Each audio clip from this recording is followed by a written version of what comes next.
കണ്ണൂർ രാജ്യാന്തര വിമാനത്താവളം പ്രവർത്തനം ആരംഭിച്ചിട്ട് ഇന്ന് 7 വർഷം പൂർത്തിയാകുന്നു. വിമാനത്താവളത്തിൽ നിന്ന് 2018 ഡിസംബർ 9-നാണ് അബുദാബിയിലേക്ക് ആദ്യ വിമാനം പറന്നുയർന്നത്.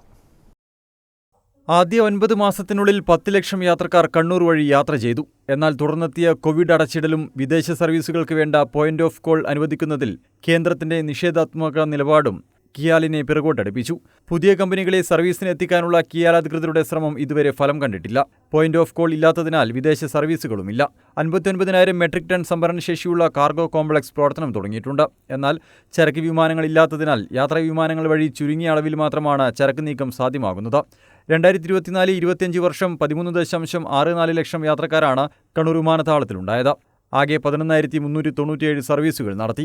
ഈ സാമ്പത്തിക വർഷം 20 ലക്ഷം യാത്രക്കാരും 250 കോടി രൂപയുടെ വരുമാനവുമാണ് കിയാൽ ലക്ഷ്യം വയ്ക്കുന്നത്.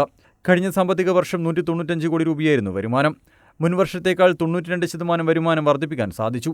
ഈ വർഷം ജൂലൈ, ഓഗസ്റ്റ് മാസങ്ങളിൽ അന്താരാഷ്ട്ര യാത്രക്കാരുടെ എണ്ണം 1 ലക്ഷം കടന്നിരുന്നു.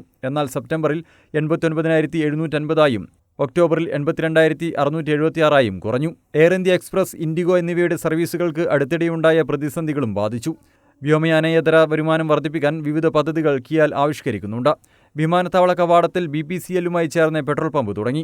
4 മെഗാവാട്ടിന്റെ സോളാർ പ്ലാന്റിന്റെ പ്രവൃത്തി പൂർത്തിയായി. ഹജ്ജ് ഹൗസിന്റെ നിർമ്മാണ പ്രവൃത്തി ജനുവരി 1 ഉദ്ഘാടനം ചെയ്യും. Convention centre, business class hotel എന്നിവ വിമാനത്താവളത്തോട് ചേർന്ന് സ്ഥാപിക്കാനും പദ്ധതിയുണ്ട്. കഴിഞ്ഞ വർഷം പൊതുമേഖലാ സ്ഥാപനമായ RIC ലിമിറ്റഡിൽ നിന്ന് 1,171 കോടി രൂപ കിയാൽ വായ്പയെടുത്തിരുന്നു.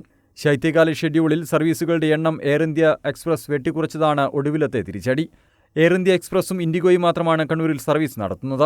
4 അന്താരാഷ്ട്ര സെക്ടറുകളിലേക്കുള്ള സർവീസ് നിർത്തിയതോടെ ആഴ്ചയിൽ കണ്ണൂരിൽ നിന്ന് 42 സർവീസുകളുടെ കുറവാണുണ്ടായത്. യാത്രക്കാരുടെ എണ്ണത്തെയും വരുമാനത്തെയും ഇത് ബാധിച്ചു. മാർച്ചോടെ വേനൽക്കാല ഷെഡ്യൂളിലാണ് ഇനി ഈ സർവീസുകൾ പുനരാരംഭിക്കുക. News bureau, Mattannur.